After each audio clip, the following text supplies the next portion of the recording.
3 alarming hard truths that no work from home people or virtual assistants are talking about. If you're a mom and you want to be a virtual assistant to take care of the family, number 3 will shock you. Simulan muna natin sa number 1. Overcompensation to prove productivity. Whether it's with clients, with our family, or with ourselves, ang tendency natin is to be busy, to be always on, always available because ayaw nating iisipin na we are slacking. Lalo na sa mga bagong BAs, ang tendency ng mga tao kapag bago ka is that even midnight or hindi ka na naka-online, sumasagot ka pa din sa emails or messages ng clients, which is a no-no. Number 2, ergonomic issues and poor health habits. Do not fall into the trap na nasa bahay ka lang naman. So okay lang na kumain ka ng extra kasi madali, available yung food. Pwede ka magluto ng kanton anytime. When I started working from home, ako ay 55 kilos. Girl, 72.8 na ako ngayon. And before I realized it, too late na. So malaki na yung hahabulin ko kung gusto kong bumalik dun sa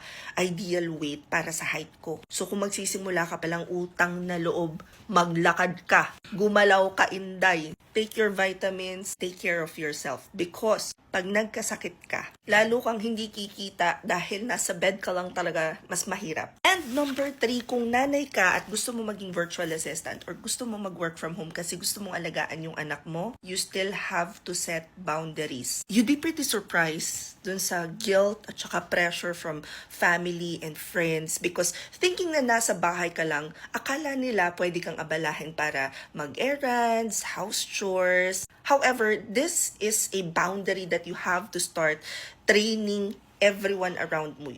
The people in your environment have great effects on how productive you would be. That includes your kids. The little ones, you have to be able to train them and let them know na kapag nandito ka sa space na to, pag nandito ka sa home office or pag nakasuot ka ng headset, hindi ka pwedeng abalahin. So kung magsisimula ka pa lang na mag-work sa bahay, ito yung 3 bagay na kailangan mo talagang pag-isipang maigi. Make sure that you consider all these things as part of your preparation para pagka may client ka na, ready ka na. Hope this helps. Comment any questions you guys have about working from home and follow from our Work From Home Chismis. Bye!